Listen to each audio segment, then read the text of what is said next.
Everyone, good evening. This is Tony Ross, class of 1991, and we're going to have a wonderful session tonight, Making a Way, Black Alumni and the F&M Black Alumni in Entertainment. To allow, I'd like to turn it over to Emily Small, class of 2021, who will be our leader tonight. Emily? Thank you, Tony, for that introduction. Yes, as Tony said, I'm class of 2021, film media studies major. And tonight we'll have amazing alumni speaking on a panel. So anyone wants to start with introductions?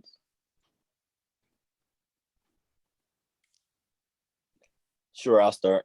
Hello, good evening. My name is Sharron Townsend. I am a member of the class of 2016.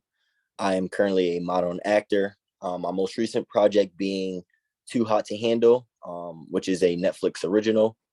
I've also been featured in a few different music videos with artists including J. Cole, 50 Cent, and a few others.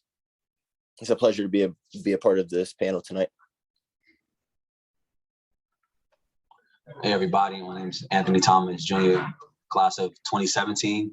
I was a film major at F&M, and now I'm an independent filmmaker, writer, producer. Just moved to LA this year, and my last TV pilot got into 13 film festivals around the world, won 3, including one in Czech Republic, France, New York, LA, a lot of the big cities. So now I'm just here, just in the mix in LA, having a good time. So I'm open to any questions I have.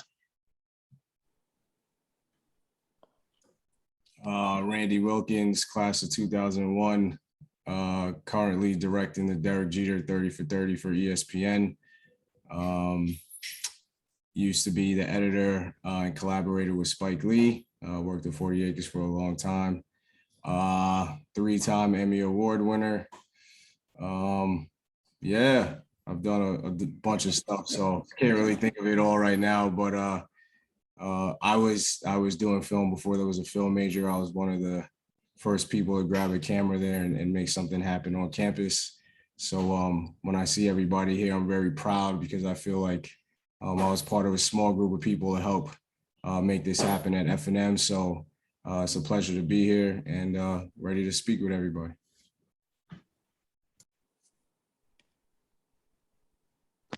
Hi, I'm Kerra Don. I am the class of 2011. And I was a dance major, actually. I didn't start acting until I was 26 years old, and I'm 32 now, so 6 years, but I've been dancing since I was 8 years old. I was trained in ballet, tap, jazz, lyrical, modern, hip hop, African. The list is pretty long. And, but my bread and butter now is acting. I've been in Underground. I've been in Shots Fired. I've been in a couple of other shows. I've been in about 30 commercials. That's really what's happening in Charlotte, North Carolina, where I'm located. And I'm represented by Carolina Talent, and I do plays too. I do theater as well. So thank you for having me.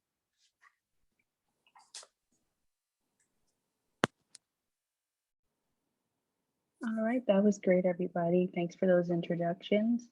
So I'm actually going to start with Sharron for the questions. So Sharron, could you tell us a time where you made sacrifices and at the time you thought it was a great idea, but in the back of your mind, you or later on, you kind of regretted it or thought it wasn't worth it? So as everyone can attest to this, a lot in this industry, you'll be making sacrifices, whether it's missing birthdays or missing an event because you have something else to do, maybe studying lines, or you're writing something, maybe directing or writing a movie or play. So I think there's been numerous times where I've made a sacrifice.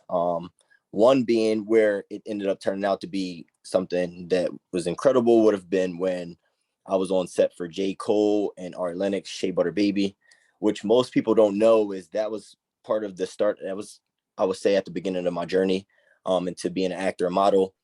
And I was on set for approximately, I want to say 12 hours in New York. You know, I'm driving from New Jersey to New York. That was about a 2-hour drive. And I was on set for 12 hours. But I only made $150 off of that video. And it ended up being a great success. Obviously, I mean, J. Cole and Art Lennox, 2 amazing artists, but that was one of those times where I had to sacrifice. I mean, hey, I knew I wasn't getting paid, but I was dispensable, I guess I can say, where if I wasn't taking a role, they were going to find another person that was going to do it for the same price, if not for free. But there was another time where I did make a sacrifice, where I met I want to say, talent director, and he was telling me about a play that he had wrote, and he was asking me how did I feel about being a part of the play, and I was like, it was an incredible play. And as the conversation went on, he made a sexual advance, and he began to ask me, have I ever received oral sex from a male, and all of this stuff. And at the time, I mean, I played it cool, and I was like, no, like, you know, and I there's nothing against anybody in their sexual orientation, but I expressed to him, like, that wasn't something I was into, you know. I was fine. And I allowed myself to be in an uncomfortable situation because I thought that was, I'm not gonna say Hollywood, or that was like me being able to, you know, push through that, being uncomfortable, allow myself to be put in these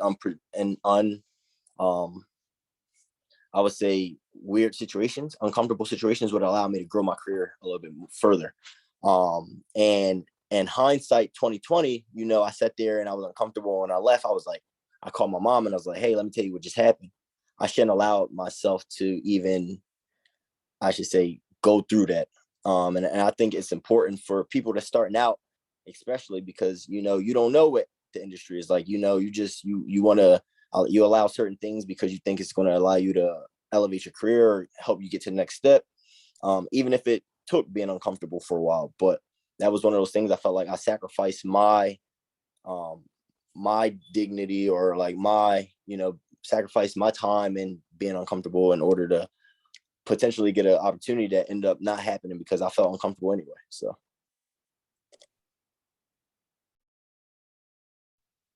Okay, yeah, I definitely understand that and can attest to some of that because I've actually had an experience where I thought it was gonna be great. I mean, the show is coming out, but in hindsight, it wasn't that great.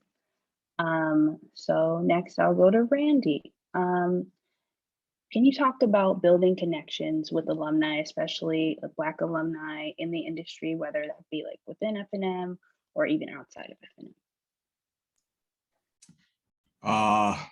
I mean, honestly, I'm probably the alum that people want to connect with, to be quite honest. Like I had mentioned before, there weren't a lot of people at FNM when I was there that was doing film. Equipment was just available at that time. Things like Final Cut Pro, things like that were just becoming available. There weren't. There was one film class that was rotated over the semesters. There was no talk of a film major or TDF major that focused on film at the time. So a lot of the things that was happening, I was doing on my own. So there really weren't any alumni to reach out to, and there certainly weren't any Black alumni to reach out to that were in the industry, because it was just something at the time that just wasn't available at the school. So creating the connections really came from Spike Lee coming to the school in 2003 and kind of leveraging that position in that situation to, you know, create not just like a working relationship, but a mentorship and a friendship with him. And then just in many ways, just creating my own path and trying to be available for other people to learn from me and get some experiences or understand how this works, going through my experiences. So there really weren't that many people to reach out to. And looking back on it, I probably prefer it that way because I was able to have a path that was dictated by my own passions and interests. And it wasn't really guided by other people's experiences or necessarily having their input dictate too much of what I wanted to get out of this. I mean, ultimately, this is a passion of mine, and I wanted to tell my stories. And in some ways, it worked out well for me. And a lot of the connections and guidance I had was by the fortunate opportunity I had to be around Spike, and then all the great people at 40 Acres, and then people that I started to meet at NYU when I went to grad school there, and building up my network with my classmates there. So I tried to be the person that was available rather than the person looking out for guidance, because it wasn't available. There were two filmmakers there. It was me and the kid Sean, and we were drastically different filmmakers and had different aesthetics. So and it was talking to people like Mary Haverstick, who is an alumni of F&M and has Haver Film still there in Lancaster, and Dirk Eitzen and a couple other people, and then just basically learning from experience and grabbing the camera and making things happen. So yeah, it wasn't available to me at the time. So I just had to make things happen for myself and, hopefully help others behind me. Gotcha. Yeah, they said in the chat, you're a film trailblazer, which I definitely have to attest to. Thank you for that, because I wouldn't have been able to have the film media studies, that I have probably without you and Sean and everybody in your class. So I just want to say thank you. No problem. Trailblazer is a little too big of a word. I just tried to help out and, try to do things that I love. And thankfully people took notice and wanted to create an environment where other people would be able to follow what they love as well. So I'm happy that the arts have a much larger presence on the campus now than when I was there. Yeah, for sure. I mean, it seems a little work, but it's still there. So I'll go to Anthony. Could you tell us about a time where sacrifices that you took paid off in your career, as well as, like you said, you're in LA and you just got there last year. Could you talk to us about that process to just, getting your foot in the door? Yeah, definitely. Yeah, I'm living an exciting time right now. Everything's just lights flashing, honestly, going too fast. So I'm trying to slow down as I'm trying to navigate myself in LA. But yeah, like Sharron was saying, sacrifices every day. And for me personally, I don't know what grade you guys are in, but what year you're in, but for me in school, I partied a lot from my freshman year to my junior year. And the second semester, something clicked. I was like, nah, this can't be it. I got to make sacrifices and really just buckle down. So miss a lot of close friends' birthdays, a lot of trips back to New York, a lot of family birthdays, family trips. You know what I'm saying? They're having a good time, and I'm at home writing. You know what I'm saying? So still to this day, my twin siblings turned 24 2 days ago, and I'm in LA. FaceTiming them. So that hurts. And I'm, you know what I'm saying? I'm a lone wolf, but I'm still a family man at the end of the day. So I want to be there all the time. And I'm drove across the country during the pandemic and racial tension at its heights, 2021 January. So I'm really here by myself, and now I got a little crew going with me. But plenty of sacrifices every day. And I think that's what makes the journey even stronger, because you just have to use that as fuel and just really keep going. Obviously, if you feeling kind of mentally gassed, then take a break for sure, and talk to that person that comforts you, or however you want to cope with that. But for me personally, I'm very just driven and competitive, and just really competing with myself just to be better. So all these sacrifices is not about to just go to waste. I'm not about to miss my brothers and sisters' birthdays every year for no reason. I'm outside, so that's where we at with it.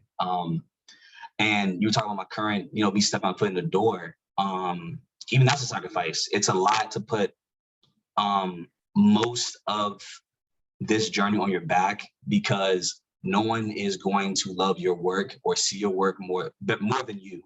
That's like anyone that works at a job. Anyone that's an owner of a job, no employee is going to love their business more than that person. And that's how you're supposed to take it. As long as you have like-minded people that can make you better and elevate, that's all you can ask for. And that's honestly what Randy told me when he came my junior year to talk to us. He said, the best advice he could give us was find like-minded people, find some homies, and, make some films and just figure it out from there. You know what I'm saying? That's the best thing you could do. And actually, Sharron was right there in College Center with us. He sat both of us down and told us that, you know, find some homies and just start making stuff. You'll learn. And I found some good road dogs, me and my boy Ani, who's also an alum from FNM, and just me and him, co-producers. You know, I put $6,000 to my short, let that joint fly, made a crazy little sci-fi short in New York City.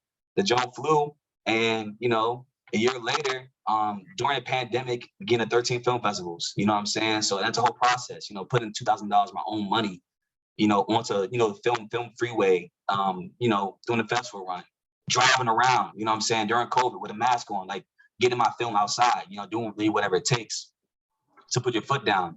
You know, now with that film, I got a non-distribution deal with P. Diddy's Revolt TV. So now my TV pilot's on Revolt TV, so on their TV network, you know what I'm saying? That came from me just cold calling. I'm crazy. I cold call anybody.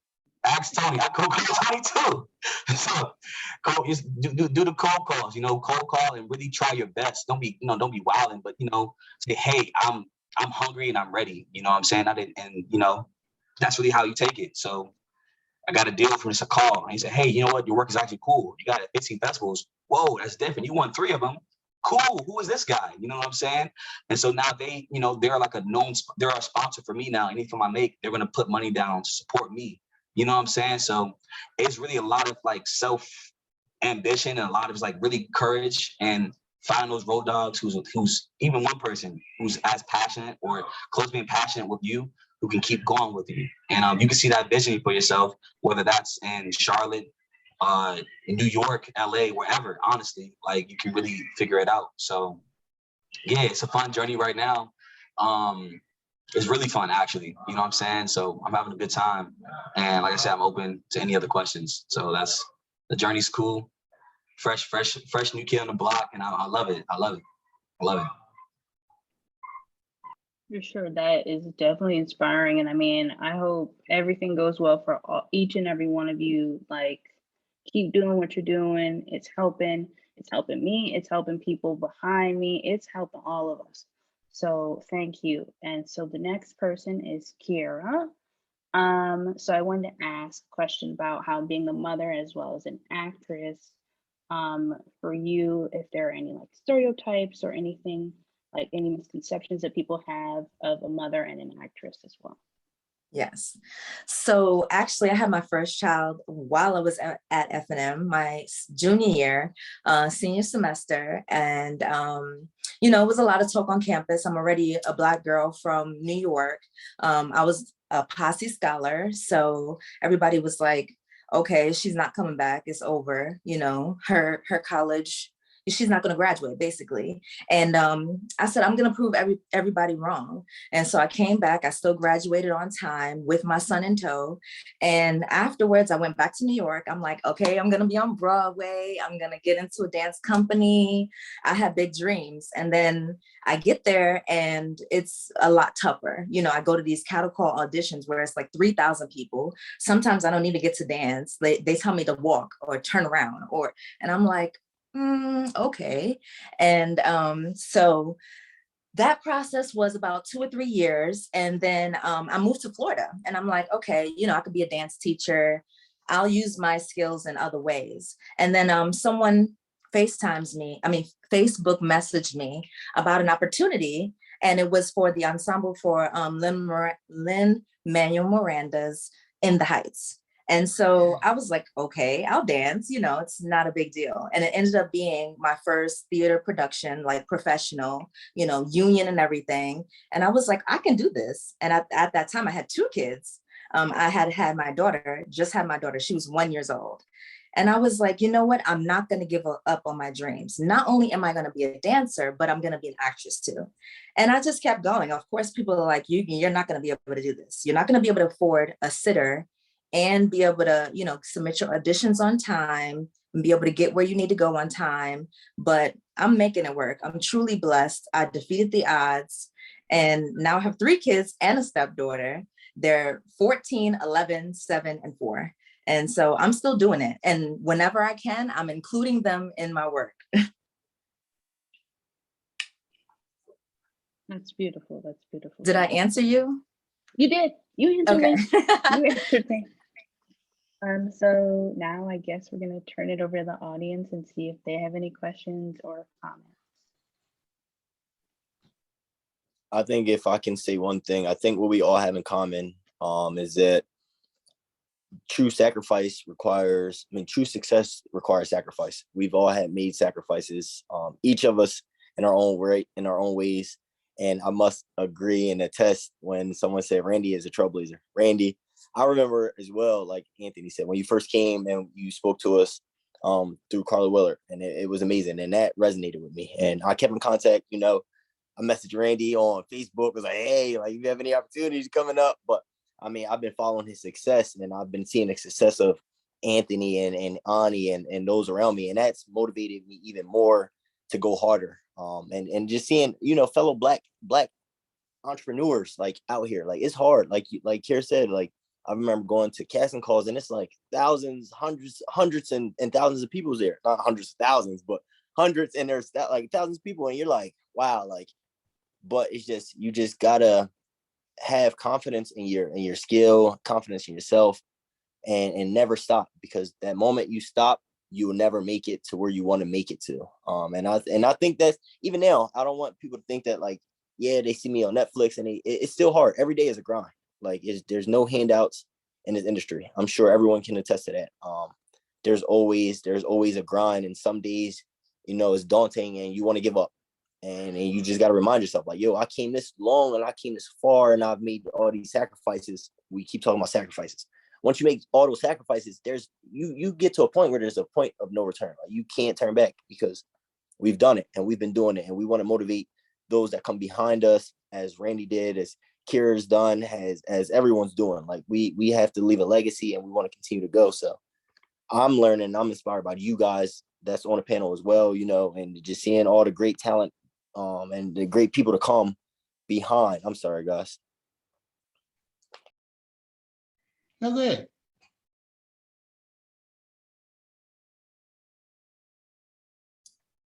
I wanted to touch on really quickly. You said that you had a good opportunity, but they only paid you $150. That happens a lot. Sometimes they don't have the budget for the actual talent. They have the budget for everything else. But you get the good opportunities. Sometimes, I do something huge and I put it on social media, and then, in reality, I didn't get paid as much as I would like, but the exposure is what's important. So you got to keep grinding. I did want to, touch on that. Sometimes you get a lot, sometimes you get a little, and you just got to keep going. I do want to say, though, that as somebody fortunate enough to stick long enough in this industry, and starting to see some benefits of my commitment, there comes a point where you have to get what you're worth. And there comes a time when the sacrifice thing needs to go out the window, and that you need to get what you're supposed to get. So you have to determine where and when that point is, and then you start to demand the things that you are supposed to be owed. So I get what everybody's saying about sacrifice, and all of that is true. But if you stay in this long enough, then you have to demand the things that you deserve, and your value is met by those people that want to utilize your talents. So it's not enough to just say, I'm learning, maybe I'll do it on the next one. At some point this is the next one. And this is the time when not only am I supposed to be treated fair value financially, but in terms of the roles you might play, the budget that people want to discuss for your project, distribution, all of those things are part of value. So you can't just keep saying, well, I'll sacrifice for this one because I'm learning. You're always going to learn. Spike is still learning. I'm learning on the project that I'm on now. Akira Kurosawa, who might be the greatest director of all time, was doing things well into his 80s and 90s. He was still learning. He's on record saying every single film is a new experience for me. So the learning part isn't enough. Like, you're learning as you live every day. It doesn't really matter what industry you're in, because you know, every experience creates something for the memory bank. That's not specific to film. That's not specific to dance. It's not specific to acting. It's not specific to anything. It's part of the human experience. So at some point, if you put in all this work, then it needs to be returned with fair value. So at some point, you have to say to yourself and to the people that you might collaborate with, okay, this is where I'm at, and you have to meet this, or there's nothing going to happen between you and I. So, and it's okay to do that. And it's okay to have demands, and it's okay to say, this is my worth. You have to come meet it if you value and respect my talents. So at some point, you know, we need to get past the sacrifice. The sacrifice is cool, but it's not the be all end all. So I just want to make sure that that's a part of the conversation too, that it's not just all about, you know, doing the things that you know that you don't want to do or don't feel comfortable doing, or, you know, it's a waste of time, or you might not get something out of it. You don't have to do that forever. So. Thank you so much for that, Randy. I did want to answer the question, do I prefer theater or film? I mean, I love theater because it's live, you know, anything could happen. And I love the process that goes into that. You get more time to develop the character. But as a mom, as a busy mom, the time commitment for film, even though you could be on set for like over 12 hours, but the commitment overall is a shorter time. I find that I'm working on a theater project for 3 months before we go on stage, versus a film. I get my script, you know, and I'm on set a couple of days and then that's it. And it's 9 times out of 10, because I'm in Charlotte, it's going to be more money to do the film than the theater. So right now I prefer film. Hey, I'm sorry. I missed something happened. I missed the last question. Did we answer any advice for Black talent filmmakers? Is that the question we're on, or? No, but that's the one we're going to go to. That's what we're going to? So good. You start with that question. Oh, damn. Put me on a hot seat, huh? Okay. Any advice for Black talent or filmmakers specifically? Yes, there are. Well, I'm a writer producer, you know what I'm saying? So I'm on the back end of that. Physical advice. Okay. Is there anybody here that's not want to be a writer or know how like script, how you make a script, anything like that? Kind of. Okay. I'm putting the group chat. This is the book that I use. I'm sure Randy knows. I'm sure Sharron has seen it. It's called Save the Cat by Blake Snyder. Okay. It tells you literally the ins and outs. It tells you the ins and outs of like what comprises of a script. You know what I'm saying? It breaks it down a completely different way from any of these other books. You know what I'm saying? So it's an easy read. Take your time with it, read that. There are a few websites that I can give y'all as well. There's a whole lot, you know, it's a lot, you know what I'm saying? Because distribution, editing, there's so many other stuff. I don't know what else y'all are into. I use Celtics to write. You can use Celtics, you know what I'm saying? Final Cut Pro or Premiere, Final Cut X or Premiere Pro to edit, you know what I'm saying? Those are the editing softwares. I mean,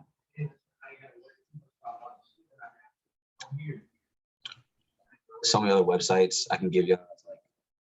You know, it's really just, I don't know. Just really make the movie that you haven't seen yet. You know what I'm saying? Make something that's raw to you, something that's real. Everyone's made, you know, everything else. Everything's already been made, so why don't you make your story with your voice? And that sounds mad cheesy, but like that's literally what Jordan Peele told me. He said, make something you haven't seen yet.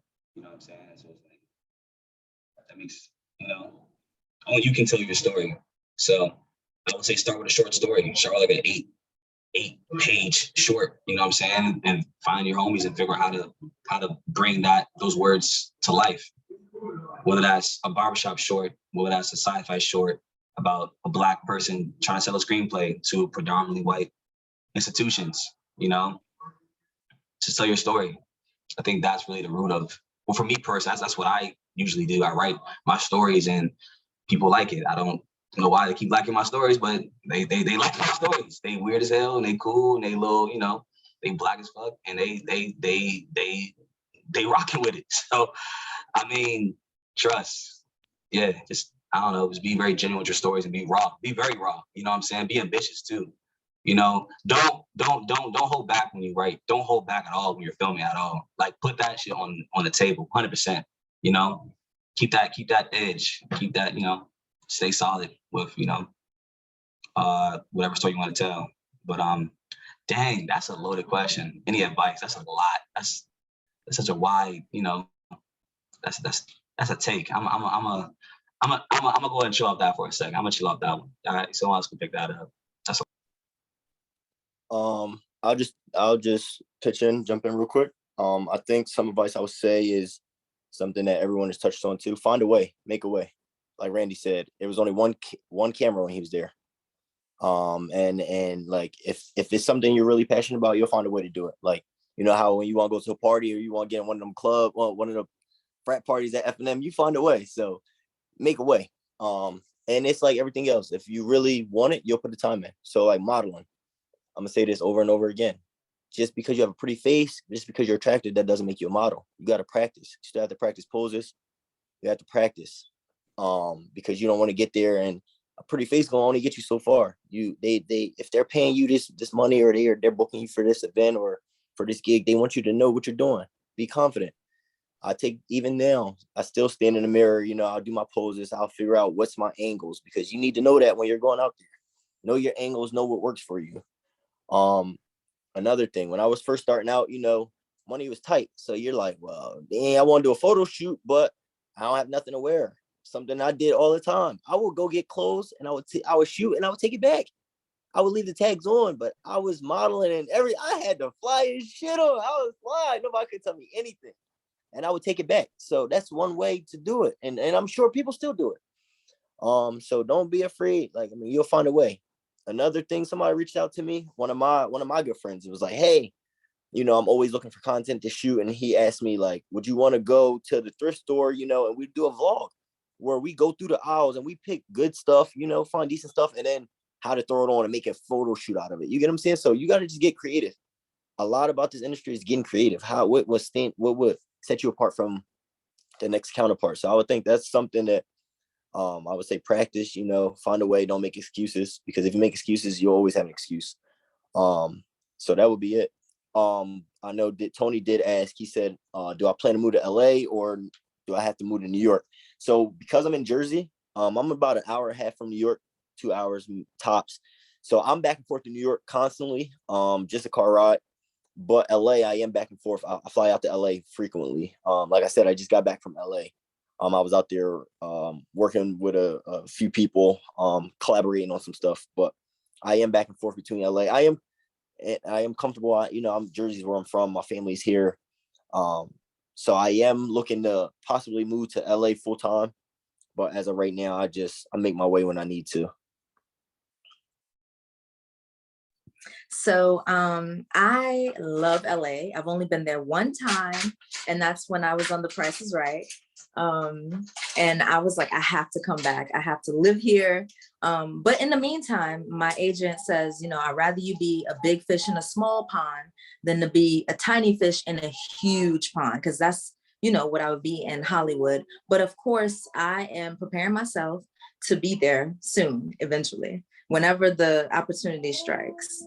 But in the meantime, you work with what you got where you are.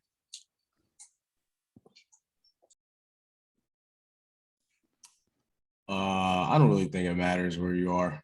I mean, it depends on what you're pursuing. If you're an actor, then you need to go where the opportunities are, and where the chances are to get as much exposure to casting directors and directors and people in the industry that will give you an opportunity to audition or, you know, see them in person. So if you're in theater, you definitely want to be in New York, although the pandemic has kind of thrown a monkey wrench and all that. If you want to be a film actor, LA will probably give you more opportunities. If you're a filmmaker, it doesn't really matter, to be quite honest. We're at the point where film is accessible. Sorry, my dog's going crazy in the back on the couch. Film is accessible. So, I mean, you could be in the Midwest, you can be in New York, you could be in LA, you could be down south. It doesn't really matter. Film is pretty much universal, and access to film is universal, even with your phone. And certain programs that if you have a computer are available to you. You know, speaking a little bit from a perspective of privilege, because not everybody has access to a phone or a computer. So we have to keep that in mind. But if you are and you want to pursue film, then I think location matters less if you're a writer director. And there are a lot of situations where if you get to a certain point, they'll fly you out there. I mean, I've worked on multiple TV shows where they have the budget and they take care of travel and all that stuff, and you don't really need to live in the place that you're filming in. I've filmed in LA, filmed in Pittsburgh, here in New York, all over the place, all over the country. So it doesn't really matter. A lot of times it just comes down to other things that are not film related or industry related. Do you like the city? Is there access to things beyond film that you can engage with? Where are your family located? You know, you have to think about things beyond the industry. You know, quality of life is just as important as the industry, because, you know, they have to work simultaneously and they have to be in harmony. If one's not in harmony, the other one's not going to be in harmony. So when you're considering where you want to live, you have to think about things like you were going to college. Is the atmosphere right? What social things can I do? What are the taxes like? You go to California, they're going to take all kind of taxes out of your check. You know, like you have to think about all of those things. It's not just like, where is somebody going to find me, or like, where are the film opportunities at? It's, you know, what is the cost of living? Can I afford to live in this place as somebody that's up and coming? You know, like you have to consider all of those things when you think about where you want to live, especially if you're a filmmaker, like writer, director, because ultimately you don't really have to be in a particular city at this point. The only thing I want to say about advice, like everybody's giving great advice, but one thing that is very specific for writers and directors, if you have the chance to learn another skill in filmmaking, you should learn it, because you will be a better writer, you'll be a better director, you'll be a better storyteller. If you just say you're a director and that's it, first, you're limiting opportunities to get jobs in the industry, where a lot of times that's how you end up getting directing jobs. And also your work, the craftsmanship might take a little bit longer because you don't really know all the ins and outs of how the craft works. So for me, I was an assistant editor with Spike. I became an editor with Spike. I probably learned more about directing as an editor than I did as someone that was like learning directing. You know what I mean? And I learned more about writing. I learned more about drama. I learned more about beats. Like all that changed when I became an editor, because now I'm seeing it from a different perspective, and I have to understand how to construct a story. I have to understand camera movement. I have to understand production design. I have to understand pacing. I have to understand actor performance, what works, what doesn't work. That's just one example. If someone has like an eye for photography or cinematography, go be a cinematographer for a while, because it's hard to be a director, you know, and I'm not trying to discourage anybody, but becoming a full-time director where that is your career and that is your life, like you are actually getting paid to be a director or a writer, takes a long ass time, unless you come from privilege or nepotism. And the industry is largely run by nepotism. So if you don't fall into that category, you need to figure out multiple ways to survive in the industry until you can actually be the thing that you want to be. And one way to survive in the industry is by taking jobs in various positions throughout the industry. So it's cool to like know how to write and know how to direct, but it's also cool to learn how to shoot, or learn how to edit, or learn how to be a production designer, wardrobe designer, sound, because all those things keep you in the industry. People will hire you to do these things for these skills, and then all of a sudden you're creating a network and you're understanding the craft. but you're also meeting different people. Like my first job with ESPN came because I was working with producers on Spike's shorts with ESPN. And then I pitched myself to the producers and they gave me a directing job. So you have to, if you want to be in the industry, and it's not easy for everybody, but that's why I'm like giving this advice. If you can work in the industry, you will last longer in the industry, from my experience. So you want to give yourself the best chance to make it to the ultimate goal. So from my personal experience, it was beneficial that I had other skills to like help me out. Like I have a close friend, Christina Voros, who I went to NYU with. I forced her to be my DP, director of photography. I forced her to do it. I told her she was shooting my film. She didn't have a choice. Now she's shooting Yellowstone and directing Yellowstone. She used her skills as a director of photography and translate that to her love and incredible skill as a director. But that was her gateway, especially as a woman, to get in the industry and stay there. And it's harder if you're Black, Latino, Asian, a woman. That is an honest, like, it's part of the obstacles in this industry, and that's the reality of it. But if you can offer multiple things, it gives you a better chance. So don't always look at it in this one like specific scope. If you can, and try to utilize other things to make sure that you're in the industry so that you have the best chance to make it. Now, some people are just like uber talented writers. Like the person in the back there, she's very talented. So, you know, sometimes there's a chance where it just works out that way. But for many of us, including myself, you know, you needed other skills to make it happen. I learned that at F&M because again, I was like I had to like shoot, write, edit, make the poster. I had to do all those things, you know? Like when I did 100% live, I basically took, it was Kaleidoscope. When I did Kaleidoscope for the school, Spike was coming and they had one poster and I mocked Spike's poster and just put it right next to Spike's poster throughout the entire campus. Like I had to do that. But all those skills helped me to get to where I am now because I understood different parts of the craft. So that's one piece of advice that often goes unnoticed or not talked about enough. You want to learn craft in as many different forms as possible, and it gives you a chance to ultimately get to where you want to be. I want to piggyback off that real fast. That's big facts, you know. Sorry. Get off of his spot. He's got.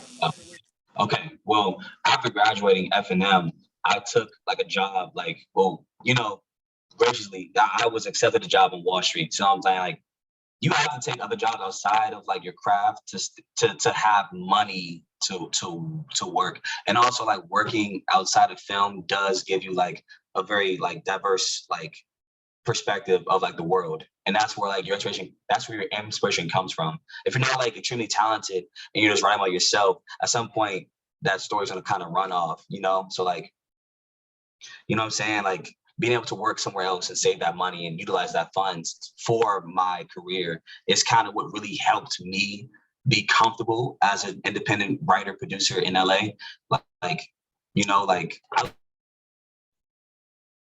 live by myself, have a nice condo in LA, but like that's because like since I graduated, I've saved like my money from like working various jobs while writing, while going to festivals, you know what I'm saying, while doing like literally living two lives, like working 9 to like 7 and then like making time for my film work, you know what I'm saying? So definitely is a super grind. I don't want to make it seem like, oh, like you can just do it if you like just write and believe in yourself. For sure you should have that mindset, but you should have, you know, tangible goal and really like, you know, like just make sure you do have other skills outside of what you want to do. I started as a sound mixer, you know, when I worked at DC TV, and that's a TV station in DC. I was like 12 years old because I always knew I wanted to do film. So they had me start, you know, just as a sound mixer. I was just holding like a sound mixer and getting sound.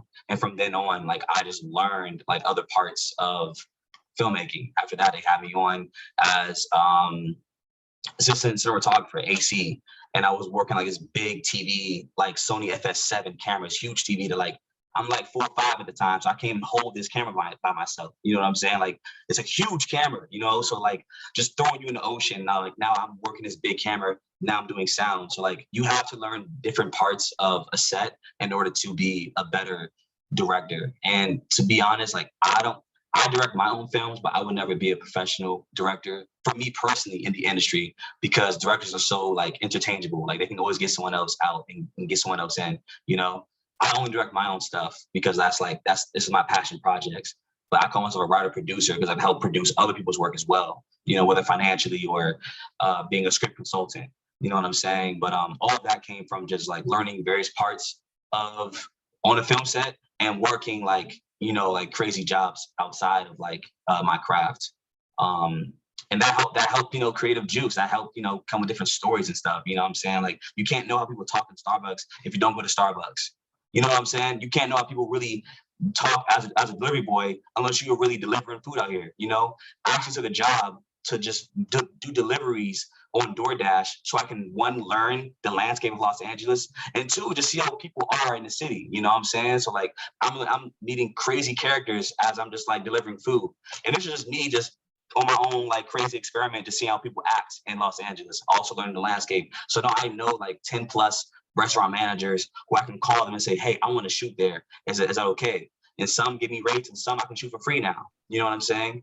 And like also learning how people talk, because I'm from DC. I'm not even from New York. So like people who talk in DC are completely different from dudes in New York. And LA is a whole different thing. You know, so like now that I know the landscape, I know like how people talk in the lingo and stuff, and I have connections now. So when I want to shoot my next film, which I am in a month from now, like I have people I can call and say, hey, I want to use your venue for free. Now, oh yeah, Anthony, for sure, cool, fine, done. You know what I'm saying? So it's really it is a hustle, and I take the fun of getting like these random jobs just to like, you know, add these characters to my movies, because it's just, for me it's fun, but it's resourceful as well to like learn just like different skills and crafts as you're on your journey. So just wanted to add that tidbit for real. I just want to say, Andy, that sounds like child labor laws if you ask me.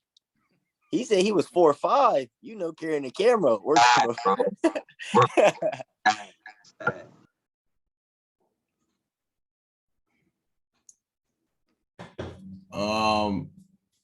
Tony, that was your question, right, about MLB?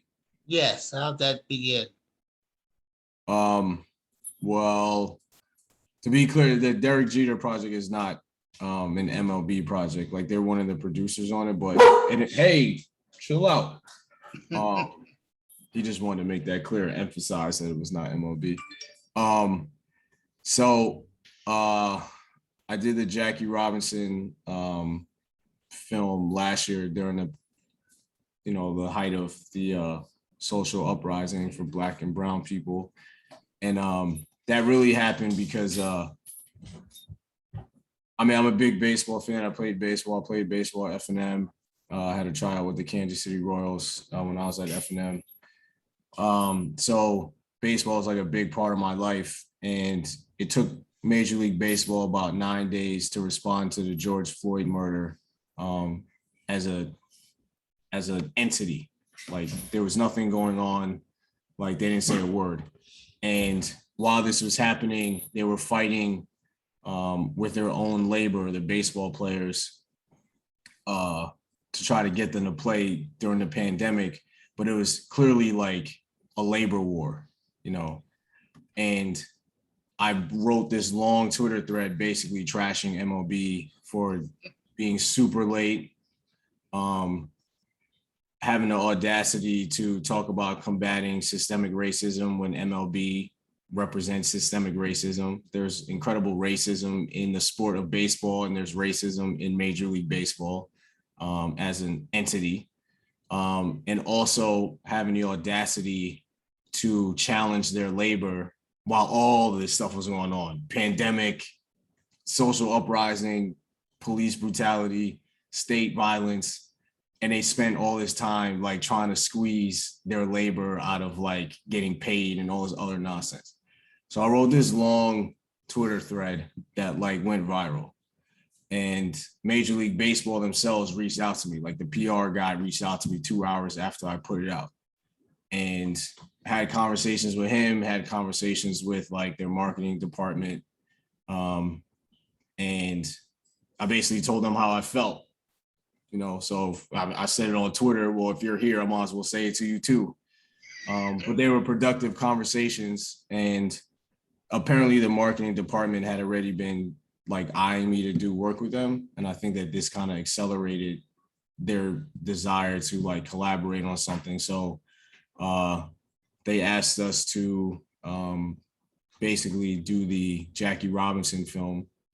And we wanted to make sure that it included the civil unrest, but like social uprising and demand for justice that was going on at the time. So we contextualized Jackie Robinson as a freedom fighter, not as like the guy that broke the color barrier, because we know that story. But like a lot of people don't realize that he was a fierce advocate for Black people, Black business, Black empowerment, and spent the majority of his life fighting for Black people. So it was like the perfect marriage between, what was going on last year and the legacy of Jackie Robinson. So we did that. And it was an opportunity where, you put people on notice about what's going on, and you use your art for power. You know what I mean? And like, I don't work for MLB. I can't speak for MLB. Like, I can't change MLB. It's like too big of an entity, but I forced them to reevaluate certain things and reevaluate how they were going about doing certain things, at least from their like marketing perspective and their reputation and how corporate places will say one thing, but they really do another. So I'm proud that like my art, at least for that one moment, forced them to do something different. Now, have they gone back to like status quo? Probably. I mean, it wasn't going to be long lasting, as we all know.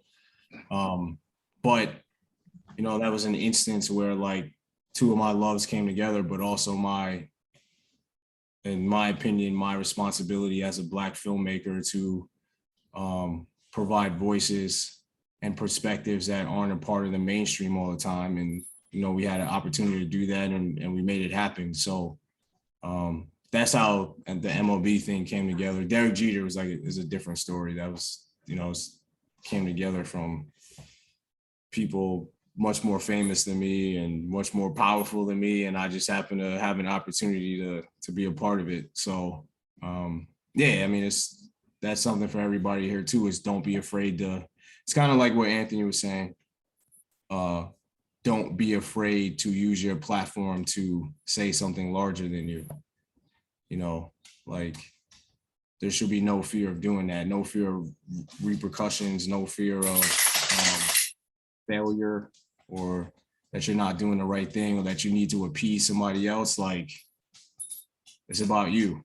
You know what I mean? And like, if people truly want to listen to your voice, they're going to listen to it. And if they don't, then they're not the people for you. But like, don't change what you do, or try to shape shift to force somebody just so you can be put on. It's not going to last long, because it's bullshit. You know what I mean? So, if it's genuine and sincere in your voice, and your craft is strong enough, and opportunities come along, and the timing is right, your voice is ultimately going to win out, not the like fake voice to get put on. So, and the MLB thing is another example of that. Like, they're a huge corporate force in the world, and I had a shot where it said Black trans lives matter. I don't think that would have been in a Jackie Robinson film for Major League Baseball if a Black filmmaker who understands the world and understands how important it is to represent as many different people as possible was a part of it. I think you would have got the run of the mill thing. So I think that, you have to challenge, and you have to like utilize your platform as much as you can, and represent as many people and intersections as you can with your work, if that's your thing. So that's how it came together.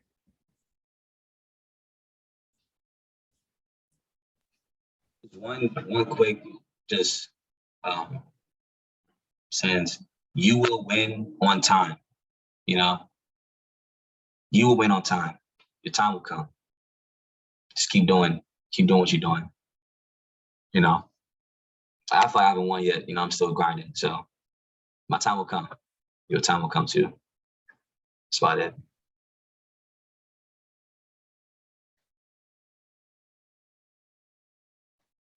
Anybody else? Any comments, questions?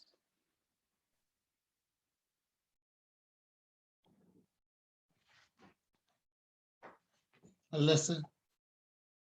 She had a question, I think.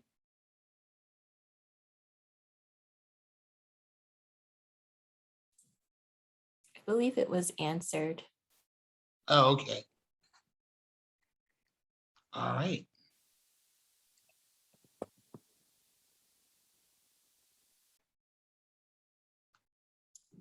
I want to say something. I think it's great to see all of these faces here. As somebody who, again, was basically by himself figuring this out, it's nice to see generations of F&M students entering the arts and pursuing a career in the arts. I don't think that it's a school that necessarily emphasizes it, even though it makes it available. And I think that it's important for all of you to realize how strong of a character all of you have to pursue arts and a career in the arts coming from that school. It's not a place that puts film first. And to take the leap to enter this world in your various manifestations is an accomplishment in of itself. And it's an accomplishment because you're pursuing your passion, which ultimately is what matters the most. So I think all of you should be commended for doing it. It's not easy. Everybody that's going to look at this, it's not easy at all. But always remember that you're taking a leap, and that leap is something that a lot of people are afraid to do and afraid to take. So as someone that's a little older and has seen a little bit more in this industry, always hold on to that, you know, that you're being true to yourself and listening to the voice in your head that's telling you that this is what you love and this is what makes you the happiest. So if you're happy doing it, if you're happy on the journey, if you're happy pursuing this, then that's ultimately what matters the most. So as someone that saw when there was nothing at F&M to seeing where it is now, and to see some of the products of this, especially across different parts of the spectrum, I think it's important to just let all of you know that you should be commended and proud of yourselves for even jumping into this crazy world. Not all of us are sexy and good looking like Sharron. So, you know, we had to like hide behind the camera, some of us, and behind the computer. But, you know, all of you are doing great things and you should be proud of yourselves. And for those that are just starting their journey, remember that it ultimately comes down to you loving what you do, and that you will do whatever it takes to be happy doing the things that you do and the things that bring you joy. So if it's filmmaking, cool. If it's acting, cool. If it's being a model, cool. You know, a sound man or woman, cool. Whatever it is, painter, sculptor, whatever, novelist. Just remember that ultimately at the core is making sure that you're happy doing this. As my dog just walks around aimlessly behind me. So yeah, I think that you always need to be reminded that ultimately you're doing this because you love to do it and it's a passion and not a chore. If it feels like a chore, then find something that will make you happy, whatever that is. So. And if I could just piggyback off of Randy, thank you again. Thanks, Randy. And I think I've learned a lot from just being on this call and hearing different perspectives, and just to piggyback over Randy said, like, loving what you do, but loving yourself more. that you're not continuing to sacrifice. You got to know your worth. And I think that's, if I could take one thing away, it's loving what you do, but love yourself. So the sacrifice isn't a sacrifice. You got to get what you're worth. And once you love yourself, you'll get what you're worth, and you'll demand what you're worth. So it's been a pleasure. And I'm happy to be a part of this community, as Black people achieving and, striving to do great things in this world. And if there's anything you guys need, or if there's any way I can help you guys, we're all a family here. We made it through F&M, which isn't easy, just first off, F&M is a rigorous school, but, just being a Black student on that campus, it wasn't easy, but we've done it. You guys are doing it. So continue to, make an impact and make a statement and reach out when you guys need help, because we're here. Like we're all busy, but we're all here for each other. So thank you guys for allowing me to be a part of this. Randy, continue to do great things. Kara, Aunt, Emily, everybody on here. I don't want, Alyssa, I don't want to leave nobody out.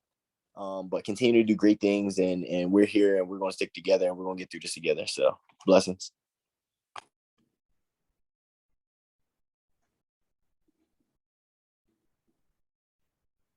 Yeah, I want to thank everybody on the call. Tony, thank you for setting this up. Very, good midway Sunday, break, So, really appreciate the time taking out to speak to everybody. Yeah, Randy always pulling up with the wise words, you know what I'm saying? Every time like life is going a little fast, he's like, we here, right? With it. So, I appreciate everybody taking the time out, just to hear our thoughts and learn. And we are learning. If you're not learning and growing, then, what's I guess some questions you gotta answer for yourself. But yeah, I'm here. Just let me know, honestly. Appreciate y'all.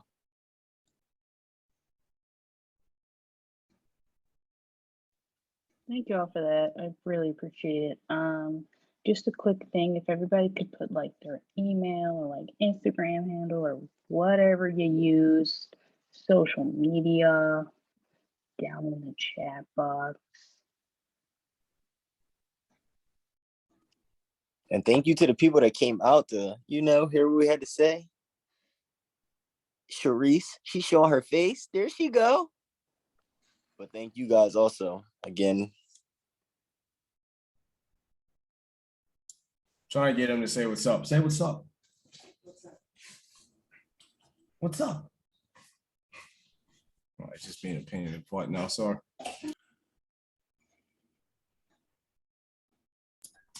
What's up, Sharice? Hey, thank you all. I see how everybody's skirting my question about the check. What was the question about the check? I was like, what was the biggest check you got, or biggest, like biggest deal?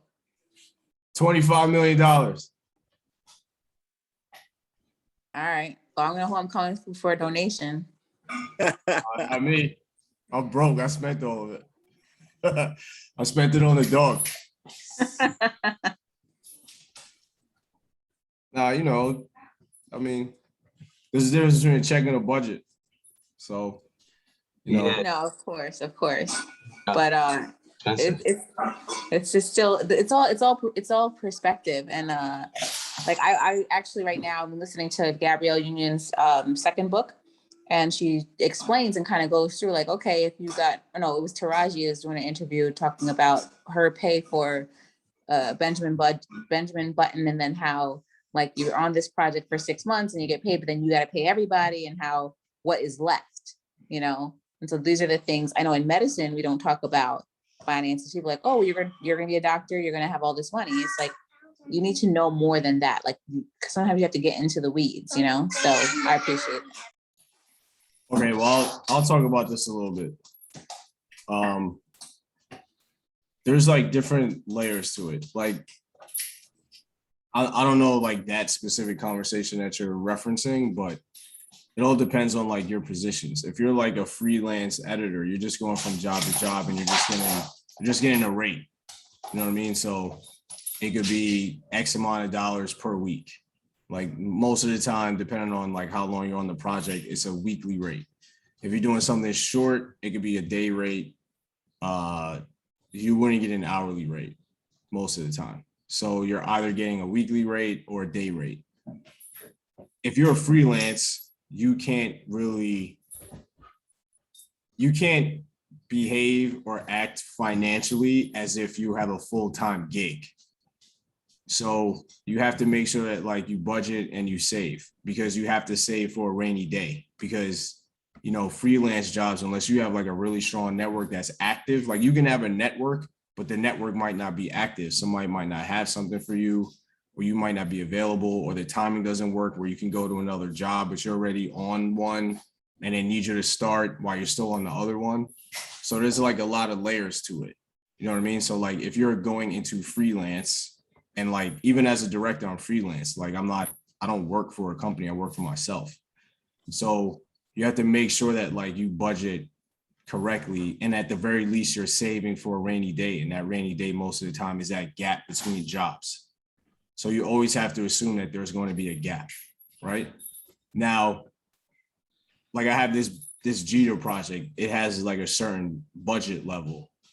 If you have the right producers and you're doing things the right way budget wise, you're already paying people on the lines of the budget like any other job. So whatever you make is what you make. You know what I mean? So it's not like if I make X amount of dollars, the money I'm making is paying somebody else.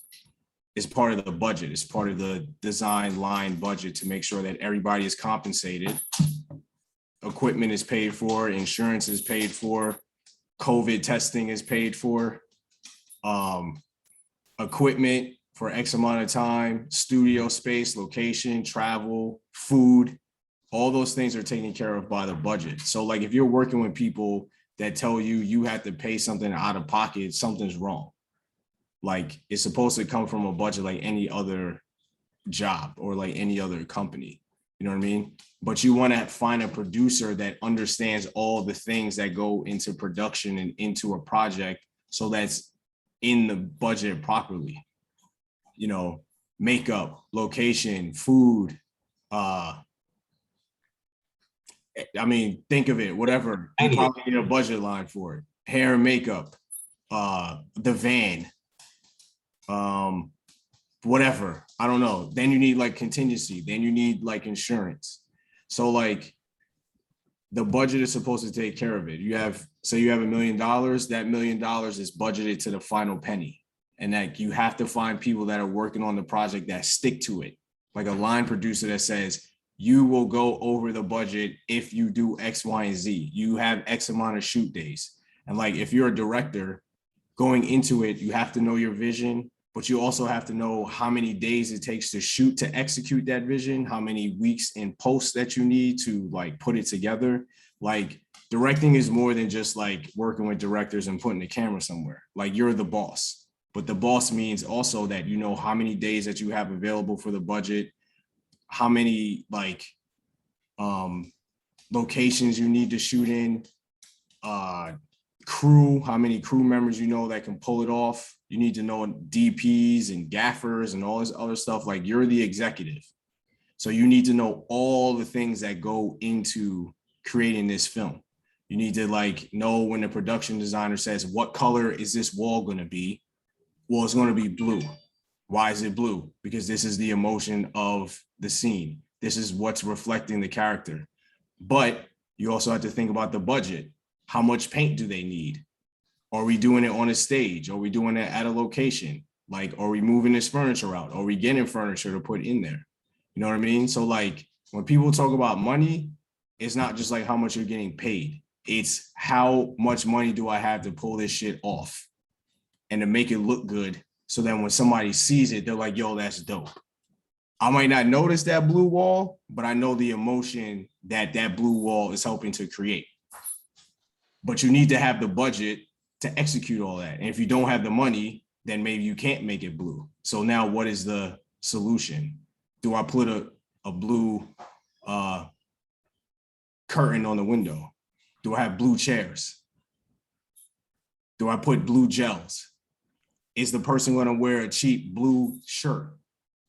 You know what I mean? So like when it comes to money in film, it's not just how much money you're getting paid. It's how much money am I getting paid, but also how am I going to pull this off with a finite number of dollars? So I really appreciate that, because I mean, I'm furthest from the film industry, right? But there's so many things that I'm learning over, like, as you do something, like, you don't know what you don't know. So you kind of, without getting into the details of the thing and just how you explain that all, it's like you have to not just have the vision of what is the project, but then be able to go into the details of it before the project is even started, to then tell somebody, this is how much I need to make this, you know? And then it's so interesting to me. the most important thing, okay, this is the last piece of advice I'll give. This is probably the most important piece of advice from like a craft perspective. The most important thing I learned at NYU was preparation. If you are not prepared, your project's gonna suck.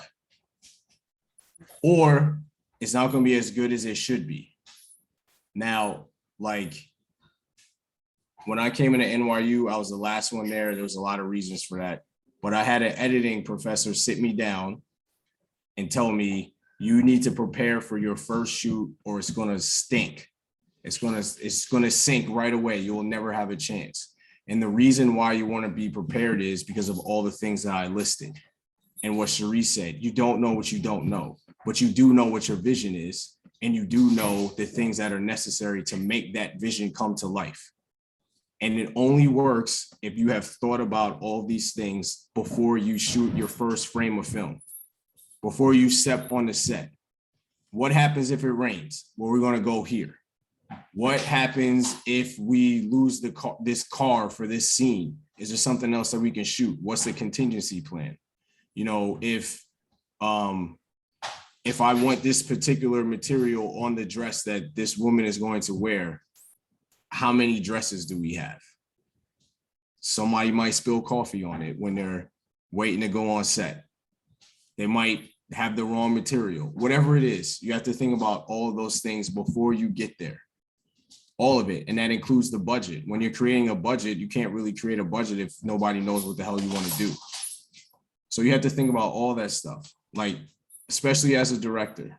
You have to think about all of those things. You have to think about every single aspect of the project, you know, or it's not going to work, or it's not going to be as good as it can be. What camera are you using? How much does that camera cost? How does that camera line impact the travel line? You have to think about all of those things. If I get this cheaper camera, but still has a good image for what I'm looking for, how much money does that save me? And can I put that money to something else? COVID, I have to test everybody every shoot day. Every single person that steps on my set has to get tested. How much does that cost? There's a nurse that's there all day. I gotta pay for the test. I gotta pay for the nurse. I gotta pay for it to be a speedy result, so we're not waiting for an hour to get a result because time is money. How much does that impact the budget? All those things matter. So all those things that have to be planned out, and you have to surround yourself with people that have that experience so they can help guide you through that, because you're not going to be able to think of everything.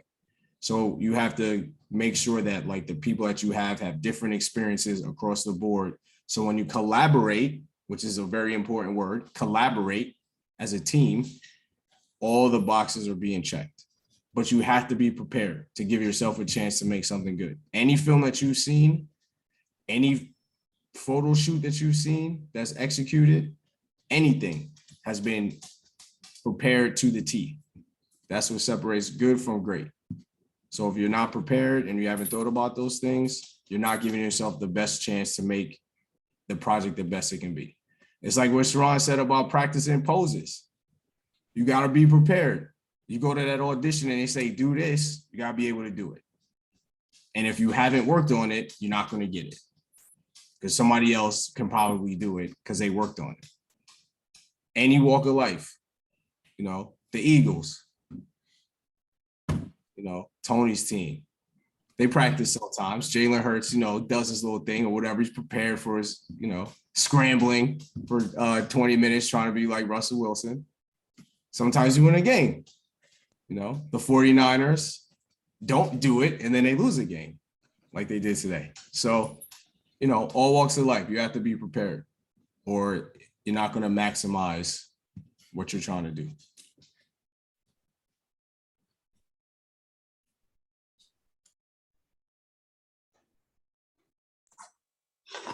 Thank you, Tony, for having me. Thank you, Randy. Oh my gosh, my brain is about to explode from all the info that you're giving me. I truly appreciate it. This is my first time actually getting to hear you speak. So thank you. My little one here and we were in a commercial about 2.5 years ago.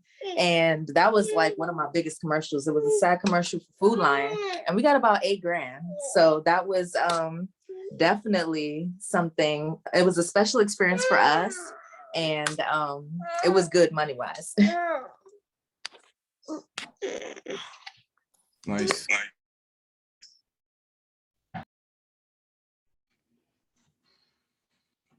Emily, anything you want to say? Well, thank you guys so much.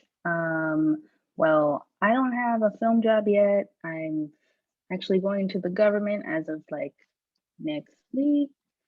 So I'll be moving to the West Coast. So if you're in the West Coast, let me know.